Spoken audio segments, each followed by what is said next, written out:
आप जुड़ चुके हैं हिंद केसरी न्यूज़ के न्यूज़ अपडेट से। और अभी हम बैठे हैं जिंजोली यानी कि खरखोदा का दिल्ली सीमा से सटा हुआ आखिरी गांव सोनीपत डिस्ट्रिक्ट के जिंजोली के पश्चिम क्षेत्र में। हमारे साथ हैं आज वैद्याचार्य रामकिशन जी। 100 साल से इनका परिवार आयुर्वेद की सेवा कर रहा है और आजकल एक बड़े सामान्य प्रचलन में एक बीमारी आई हुई है जिसको शुगर के नाम से आप जानते हैं। 2 तरह की शुगर होती है, एक टाइप 1 एक टाइप 2। एक तरह की शुगर होती है जब बच्चे में जन्मजात पैनक्रियाज से वो नहीं बनते वो हार्मोन्स जो आगे शुगर को न्यूट्रलाइज करते हैं, तो वो उसको कहते हैं इंजेक्शन डिपेंडेंट। और जो दूसरी शुगर जो खराब दिनचर्या से, ओवरवेट से या चिंता से या अन्य कारणों से होती है, उसका इलाज भी आयुर्वेद में लिखा हुआ है। और इन भ्रांतियों के परे इन्होंने जो औषधीय फार्मूले तैयार किए हैं उनसे हम इन्हीं से जान लेते हैं। नमस्कार जी वैद्य जी। नमस्ते जी। शुगर के लिए क्या आयुर्वेद में कोई फार्मूला है इस तरह का जिससे? एक सबसे साधारण तो जैसे आंवला है, आंवले को पानी में उबाल कर हर रोज प्रयोग करो तो वो उसे छुटकारा मिल जाता है धीरे धीरे। दूसरी बात, जब हम व्यायाम करेंगे या मेहनत करेंगे, कोई भी शारीरिक श्रम करेंगे, तो पसीना निकलने के बाद ये रोग बिल्कुल नहीं रहता।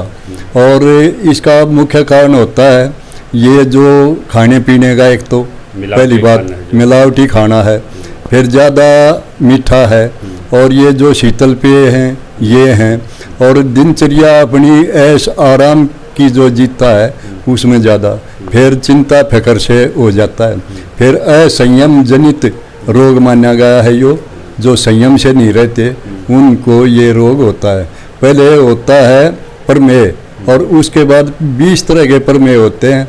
जब वो बढ़ते चले जाएं तो ये मधुमेह हो जाता है, जिसको हम शुगर, डायबिटीज़ या जो भी कहो वो होता है।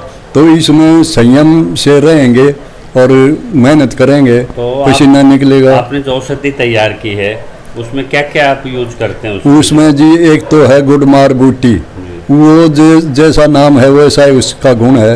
वो खाने के बाद 2-4 मिनट के बाद अगर जो मीठे का प्रयोग करवाओगे तो उसकी मधुरता समाप्त कर देती है वो बूटी। इतनी प्रभावित दवाई है? बहुत प्रभावित है जी, 1 नंबर की दवा है।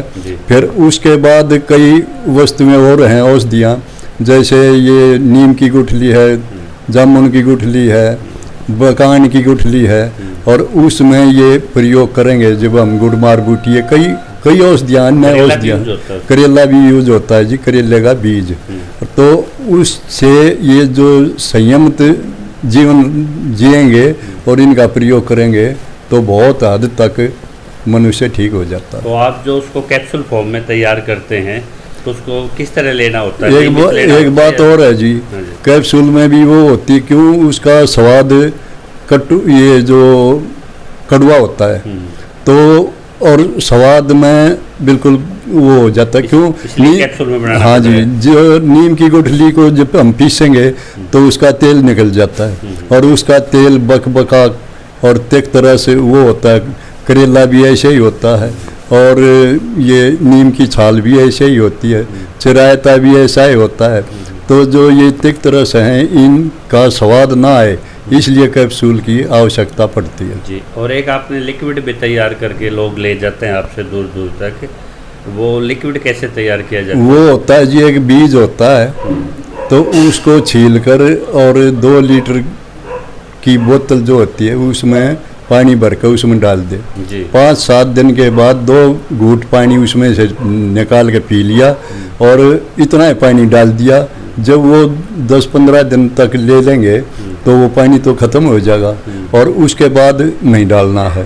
तो एक ये विधि है, सबसे बेहतर विधि है ये। तो उसमें जो बीज है वो आयुर्वेद का है जी, उपविश श्रेणी में आता है। उपविश में आता है। ये जैसे अब किसी को बता दिया, जैसे 9 विष होते हैं, 9 उपविश होते हैं, उनमें एक उपविश होता है कुचला, जैसे आक है, कुचला है, ये कनेर है, और कई वस्तुएं होती हैं जो ये उपविश में आती हैं। तो यदि कुचला किसी को कच्चा दे दिया जाए, जैसे ये और अन्य जो उपविश हैं, तो वो आदमी के बुद्धि को भी भंग कर देंगे और शरीर में भी रोग कर देंगे। यानी कि घातक है, बिल्कुल सब इलाज उसका घातक है जी। बिना सलाह के, बिना परामर्श के और बिना ज्ञान के ये प्रयोग नहीं करना चाहिए। तो कितना लाभान्वित हो रहे हैं लोग आपसे जो आते हैं मिलने? इसमें जो आते हैं ये मैं तो ये देता हूँ जो गुड़मार बूटी से बनाई हुई दवाइयाँ हैं वो, और फिर उससे ऊपर चलेंगे तो स्वर्णयुक्त सोने की भस्म जिसमें डलती है, ये होता है वसंत कुसुमाकर रस, और तो वो चीज़ भी एक नंबर की है जो शरीर में कमजोरी नहीं आने देता और स्वस्थ रहता है। परंतु सबसे मुख्य ध्यान ये संयम का रखना पड़ेगा। संयम नहीं रखोगे तो कुछ भी ले लो, कोई लाभ नहीं होता। एक मॉडरेट स्टेज पे यदि कोई पेशेंट है, द्वितीय तीसरी अवस्था पे है, तो उसके लिए क्या उसको भी इससे लाभ मिल सकता है आपके? उसको जी क्यों कारण होते हैं जिस कारण से वो ज़्यादा बढ़ रहा है, तो उस कारण का निवारण होगा तभी तो ठीक होगा। जैसे है संयम जनित रोग है ये, संयम से रहना पड़ेगा, खाने पीने की सावधानी करनी पड़ेगी, मेहनत करनी पड़ेगी, पसीना निकालना पड़ेगा, प्राणायाम करना पड़ेगा, हल्का व्यायाम करना पड़ेगा, उससे ये रोग कम होता चला जाता है। परंतु अपनी जो ज्ञानेंद्रियां हैं या और हैं उनको संयमित जीवन से ही ठीक उनके ऊपर इसका प्रभाव करके तभी ठीक रहा। साधक जीवन हाँ स्वास्थ्य की तरफ हाँ जाते हाँ हैं। बिल्कुल सही बात ये है जी।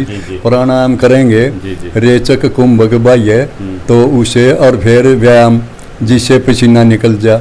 व्यायाम नहीं करें तो खेत में काम करें या सैर करें तो उसे बहुत हद तक मुक्ति मिल जाती इस बीमारी से। ये थे हमारे बीच में वैद्य रामकिशन, जिन्होंने बताया कि जीवन शैली में भी परिवर्तन करना होगा और इससे हजारों लोग लाभान्वित हो रहे हैं। तो जिस तरह टाइफाइड का इनके पास एक अचूक इलाज होता है, 3 दिन के बाद ना वो बुखार रहता ना उसके रिपीटेशन एपिसोड होते, और दूर दूर से इनसे लोग असाध्य बीमारियों के इलाज के लिए आते हैं।